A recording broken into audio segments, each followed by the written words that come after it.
नमस्कार। आज हम एक ऐसी फिल्म की दुनिया में उतर रहे हैं जो सिर्फ एक फिल्म नहीं है बल्कि एक एहसास है। 1965 की गाइड। ये कहानी है एक किताब और एक कैमरे के बीच की एक जबरदस्त टक्कर की। बिल्कुल। एक तरफ थे आर के नारायण जो अपनी कहानी की आत्मा को बचाना चाहते थे, और दूसरी तरफ देवानंद और विजय आनंद जो उसे एक बड़े पर्दे का जादू बनाना चाहते थे। हाँ। तो आज हमारे पास नारायण का नॉवेल है, फिल्म से जुड़े कई किस्से हैं और इसके बनने की पूरी कहानी भी। आज का हमारा मकसद ये समझना है कि इस रचनात्मक जंग में आखिर कौन जीता। चलिए इस सफर पर निकलते हैं। ये सवाल ही इस फिल्म की सबसे दिलचस्प बात है और इसकी शुरुआत ही एक बहुत बड़े सपने से हुई थी। ये सिर्फ एक हिंदी फिल्म नहीं बननी थी, देवानंद इसे दुनिया तक ले जाना चाहते थे। अच्छा। उनकी मुलाकात हुई अमेरिकी निर्देशक टैड डैनियलेव्स्की और नोबेल पुरस्कार विजेता लेखिका पर्ल एस बक से, और इरादा था एक साथ 2 फिल्में बनाने का। एक ही कहानी, एक ही कास्ट, लेकिन 2 अलग-अलग फिल्में, एक अंग्रेजी में पश्चिम के लिए और एक हिंदी में भारत के लिए। हाँ, ये तो सुनने में ही बहुत बड़ा और मुश्किल काम लगता है। यही तो सबसे बड़ा चैलेंज था, और इसी चैलेंज ने इस फिल्म की तकदीर तय की। अंग्रेजी वर्जन का मकसद था पश्चिमी दर्शकों को भारत की एक एक्सोटिक आध्यात्मिक कहानी दिखाना, और हिंदी वर्जन को उसे तो भारतीय दर्शकों के दिल को छूना था। लेकिन ये 2 नावों की सवारी आसान नहीं रही होगी। बिल्कुल नहीं। और मजे की बात यह है कि कहानी की जो मूल प्रेरणा थी वो भी जमीन से जुड़ी एक सच्ची घटना थी। अच्छा। मैं तो हमेशा सोचती थी कि ये पूरी तरह से काल्पनिक है। नहीं, आर के नारायण ने खुद मैसूर में एक भयंकर सूखा देखा था, और उस दौरान उन्होंने देखा कि कैसे बारिश के लिए पुजारी 11 दिनों तक पानी में खड़े होके प्रार्थना कर रहे थे। ओह। इसी एक छवि ने, उस आस्था और तपस्या ने राजू के किरदार के उस क्लाइमैक्स को जन्म दिया। तो कहानी की जड़ें असल आस्था में थीं। वाह। तो एक तरफ ग्लोबल ऑडियंस का सपना और दूसरी तरफ मैसूर के सूखे की एक जमीनी हकीकत। अब मुझे समझ आ रहा है कि इसमें इतने सारे टकराव क्यों थे। और इन सब के बीच में थी फिल्म की आत्मा, रोजी का किरदार। वहीदा रहमान के बिना तो गाइड की कल्पना भी नहीं की जा सकती। बिल्कुल नहीं की जा सकती। रोजी एक बहुत ही जटिल किरदार थी, एक आर्कियोलॉजिस्ट की पत्नी जो समाज के बंधनों में घुटन महसूस कर रही है, और जिसे नाचने का जुनून है। हाँ, और जिसकी जड़ें तवाइफ परिवार से हैं। तो उसे एक ऐसी एक्ट्रेस चाहिए थी जो सिर्फ अदाकारी ना करे बल्कि उस कला को जी सके, जो एक ट्रेन्ड डांसर हो। और यहीं पर कहानी में एक जबरदस्त मोड़ आता है ना। जहां तक मुझे पता है, विजय आनंद इस फिल्म के लिए पहली पसंद नहीं थे। नहीं थे, बिल्कुल नहीं थे। हिंदी वर्जन के लिए निर्देशक चुने गए थे राज खोसला। लेकिन यहाँ वहीदा रहमान ने एक शर्त रख दी। अच्छा। उन्होंने साफ कह दिया कि वो राज खोसला के साथ काम नहीं करेंगी। उनके बीच 16वें साल फिल्म के सेट पर कुछ अनबन हुई थी। ये तो कमाल है। अगर वहीदा जी उस दिन अपनी जिद पर न अड़ती तो हमें शायद वो गाइड कभी मिलती ही नहीं जिसे हम आज जानते हैं। बिल्कुल। सिनेमा का इतिहास ऐसे ही छोटी छोटी बातों पर टिका होता है। एक एक्टर की जिद ने एक मास्टरपीस का रास्ता खोल दिया। और ये बहुत बड़ा फैसला था।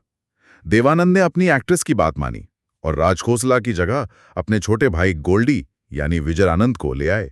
और गोल्डी के आते ही फिल्म का पूरा नजरिया बदल गया। हाँ, ये सिर्फ डायरेक्टर का बदलना नहीं था, ये फिल्म की आत्मा का बदलना था। जहां तक डांस की बात है, सायरा बानो या जईदा जैसी दूसरी एक्ट्रेस के नाम आए जरूर, लेकिन उन्हें कभी गंभीरता से नहीं लिया गया। क्यों? क्योंकि सबको पता था कि पिया तो से नैना लागे रे या वो मशहूर स्नेक डांस कोई ऐसी एक्ट्रेस नहीं कर सकती जिसे डांस की गहरी समझ ना हो। सही कहा। और इसी बदलाव ने उस टकराव को और गहरा कर दिया जिसकी हम बात कर रहे थे, लेखक और फिल्म मेकर के बीच का टकराव।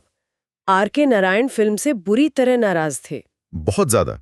उन्होंने तो एक लेख भी लिखा था जिसका टाइटल था द मिसगाइडेड गाइड, भड़का हुआ गाइड। हाँ, और उनकी नाराजगी की वजहें बहुत गहरी थीं।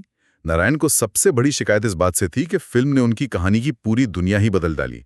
उनका नॉवल दक्षिण भारत के काल्पनिक शहर मालगुडी में सेट था। मालगुडी? हाँ, मालगुडी नारायण की कहानियों का एक जीता जागता किरदार है। उसकी अपनी एक धीमी रफ्तार है, अपनी संस्कृति है। लेकिन फिल्म तो राजस्थान में शूट हुई, चित्तौड़गढ़ के किले में, उदयपुर में। वो भव्य है, रंगीन है, लेकिन वो मालगुडी तो बिल्कुल नहीं है। बिल्कुल। और यही नारायण की सबसे बड़ी आपत्ति थी। उन्होंने कहा कि मेरी कहानी का दिल दक्षिण भारत में धड़कता है और आपने उसे उत्तर भारत के रेगिस्तान में लाकर खड़ा कर दिया। इससे कहानी का पूरा सांस्कृतिक माहौल ही बदल गया। दूसरी बड़ी शिकायत उन्हें रोजी के डांस से थी। उन्होंने रोजी को एक भरतनाट्यम डांसर की तरह सोचा था, है ना? एक शास्त्रीय कला की साधक। हाँ, एक ऐसी कला जिसमें एक अनुशासन है, एक परंपरा है, लेकिन फिल्म ने उसे एक ऑलराउंड डांसर बना दिया, जो कभी स्नेक डांस कर रही है तो कभी कुछ और। नारायण ने इसे स्वादिष्ट, फलयुक्त, रंगों और वेशभूषा वाला तमाशा कहा। उन्हें लगा कि सिनेमा की भव्यता के लिए कला की गंभीरता को कुर्बान कर दिया गया। तो ये साहित्य की सूक्ष्मता और सिनेमा के तमाशे के बीच की लड़ाई थी। हाँ, विजय आनंद एक पैन इंडियन फिल्म बनाना चाहते थे और नारायण अपनी कहानी की जड़ों को बचाना चाहते थे। तो विजय आनंद ने इस चुनौती को कैसे संभाला? एक तरफ लेखक की नाराजगी, दूसरी तरफ दो अलग-अलग फिल्में बनाने का दबाव। उन्होंने क्या किया? यहीं पर विजय आनंद का जीनियस सामने आता है। उन्होंने अंग्रेजी स्क्रिप्ट, जिसे पर्ल एस बक ने लिखा था, उसे एक तरफ रख दिया। पूरी तरह से? पूरी तरह से। उन्होंने कहा, मैं अपनी फिल्म बनाऊंगा, अपने तरीके से, भारतीय दर्शकों के लिए। उन्होंने फैसला किया कि अंग्रेजी वर्जन का एक भी शॉट हिंदी फिल्म में इस्तेमाल नहीं होगा। और उन्होंने कहानी कहने का तरीका ही बदल दिया।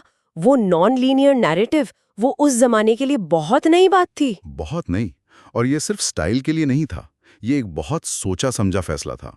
दर्शक पहले राजू को जेल से छूटा हुआ एक अकेला, थका हुआ इंसान देखते हैं, जिसे गलती से सन समझ लिया जाता है। हम उसके आज के दर्द को पहले देखते हैं और फिर फ्लैशबैक में उसकी प्रेम कहानी और उसकी गलतियां शुरू होती हैं। इसका असर ये होता है कि हम राजू को जज नहीं करते, हम उसके साथ सहानुभूति रखने लगते हैं। बिल्कुल। इस तरकीब से होता यह है कि जब हम देखते हैं कि रोजी ने अपने पति को छोड़ा, जो 60 के दशक में एक बहुत बहुत बड़ी और विवादित बात थी। हाँ, बहुत बड़ी बात थी। तो हम उसे या राजू को विलन मानने से पहले उनके नजरिए को समझ चुके होते हैं। मुझे ये बात हमेशा हैरान करती है। उस रूढ़िवादी दौर में विजय आनंद ने एक शादीशुदा औरत को पति छोड़ते हुए दिखाने की हिम्मत कैसे की? डर तो था, और इसीलिए उन्होंने एक और बहुत चालाक बदलाव किया, जिसे हम नैतिक इंजीनियरिंग कह सकते हैं। नैतिक इंजीनियरिंग? हाँ, नॉवेल में रोजी का पति मार्को एक जुनूनी आर्कियोलॉजिस्ट है जो अपनी पत्नी को नजरअंदाज करता है, लेकिन वो बुरा इंसान नहीं है। फिल्म में विजय आनंद ने मार्को को एक अय्याश और जालिम पति के तौर पर दिखाया। अच्छा। जो अपनी पत्नी की कला से नफरत करता है और दूसरी औरतों में दिलचस्पी लेता है, ताकि दर्शकों को रोजी का फैसला सही लगे, उन्हें लगे कि वो एक बंधन से आजाद हो रही है, कोई पाप नहीं कर रही। हाँ, ये उस दौर के समाज के लिए जरूरी था, ताकि कहानी का जो असली संदेश है, एक औरत की आजादी का संदेश, वो दर्शकों तक पहुंच सके। तो किरदारों को बदलकर कहानी की नैतिक जमीन तो तैयार कर दी गई, लेकिन रोजी को एक महान कलाकार बनाने का सफर अभी बाकी था। और इस सफर में उनका सबसे बड़ा हमसफर बना एस.डी. बर्मन का संगीत। अगर गाइड एक शरीर है तो उसका संगीत आत्मा है। वो गाने आज भी उतने ही ताजा लगते हैं। दिन ढल जाए, गाता रहे मेरा दिल, तेरे मेरे सपने। हर गाना एक कहानी है। और उन गानों ने सिर्फ मनोरंजन नहीं किया, उन्होंने रोजी के किरदार को इज्जत और पहचान दी। संगीत में भी गहराई थी। पिया तो से नैना लागे रे राग खमाज पर आधारित है। खमाज की तासीर ही चंचल और रोमांटिक होती है, जो रोजी की नई नई आजादी को जाहिर करती है। हाँ, ये सिर्फ एक गाना नहीं, उसके मन की आवाज थी। वहीं सैया बेईमान में राग झिंझोटी की उदासी है, जो उसके दिल के दर्द को बयां करती है। इस शास्त्रीय आधार ने रोजी की कला को एक गंभीरता दी। बिल्कुल। और उन्हें फिल्माने का तरीका, मुझे याद है जब मैंने पहली बार आज फिर जीने की तमन्ना है देखा था, मुझे समझ नहीं आया कि वो कांटों पर क्यों नाच रही हैं।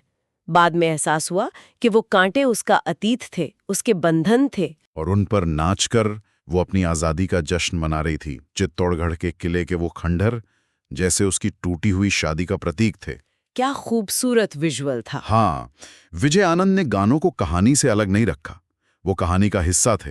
वो किरदारों के डायलॉग थे जो कहे नहीं जा सकते थे। सही कहा। रोजी की पूरी यात्रा, उसके दर्द से लेकर उसकी सफलता और फिर अकेलेपन तक, इन गानों के जरिए ही दिखाई गई है। और फिर आता है फिल्म का अंत, जो नॉवेल से बहुत अलग है और शायद सबसे ज्यादा विवादित भी। नॉवेल में आर.के. नारायण कहानी को एक सवाल पर छोड़ देते हैं, क्या राजू के उपवास से बारिश हुई? हाँ, क्या वो सच में संत बन गया? नारायण की कहानियों का अंदाज ही यही है, वो जिंदगी की तरह अस्पष्ट होती हैं। लेकिन विजय आनंद एक फिल्म मेकर थे, वो दर्शकों को एक समाधान, एक कैथार्सिस देना चाहते थे। बिल्कुल। फिल्म में जैसे ही राजू अपने प्राण त्यागता है, जोरों की बारिश शुरू हो जाती है।